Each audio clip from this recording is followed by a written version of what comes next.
Hi everyone, KD here. If you've been watching the news lately, then you'll know that just a few weeks ago, Korea elected its newest president, Yoon Suk-yeol, in its 20th election. Some of you might have even voted. Not only was this one of the closest elections to date, but there were several new factors that were at play during the campaign and election process. Let's take a look at one of the most unique and influential elections in contemporary Korean history.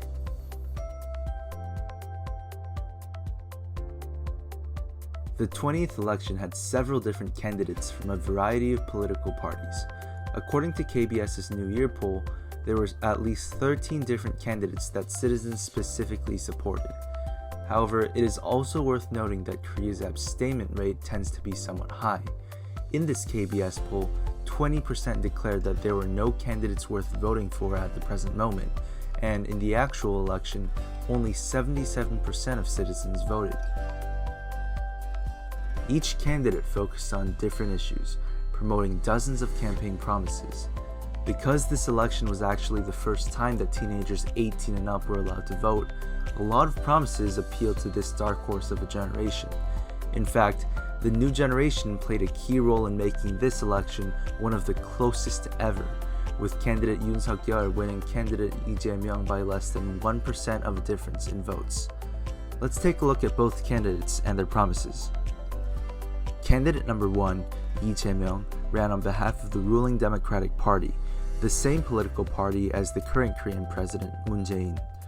The centerpiece of Lee's campaign is implementing a universal basic income for all Korean citizens and reforming several civil organizations such as the Ministry of Gender Equality and Family.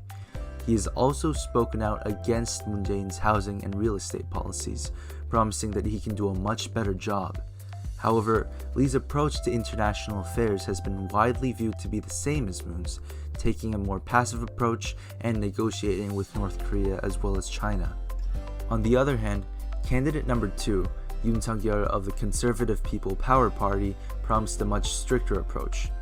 Given his past as a hardline prosecutor, it makes sense that his campaign promises consist of policies like shutting down organizations altogether instead of reforming them, and providing basic income only to those severely impacted by COVID. His promises to completely open up the Korean Blue House and to get rid of the system of Korean age for citizens are all part of his campaign that helped him gain even more support even after being elected. It also seems like Yoon's popularity was partly driven by several citizens' calls for a change in regime, as many were unhappy with current President Moon Jae-in and his political party, which again Lee is a part of. However, the same can be said with Yoon's political party. Even now, trending phrases on Korean social media sites and media reference the results of the election, with several being unhappy about the results and how Yoon may change parts of Korea permanently. There are still a lot of unanswered questions in Korea's future, and many hoped that this election would be the start of an answer. But once Yoon Suk-yeol is sworn into office in May, it'll only be a matter of time before we see whether he keeps his campaign promises or not. Already, a number of officials from around the world have expressed their congratulations, and it seems that all eyes are on Korea's soon-to-be president. Here's hoping that in the next presidential term, Korea will be a better country for everyone.